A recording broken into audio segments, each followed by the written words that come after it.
You ask Tiger to solve. This deals with linear equations with one unknown. The final result is x equals 6.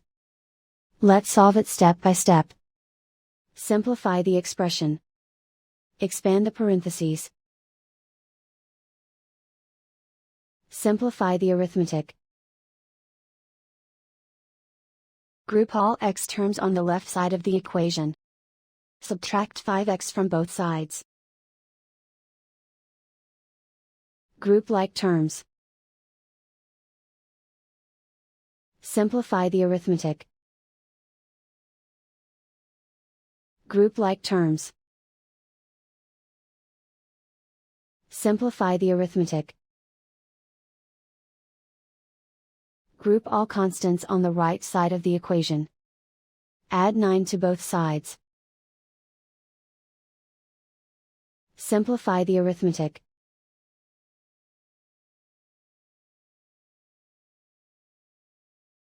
Convert the x into a positive number.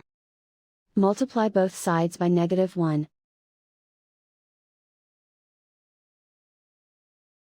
Remove the ones. Simplify the arithmetic. And so the final result is x equals 6.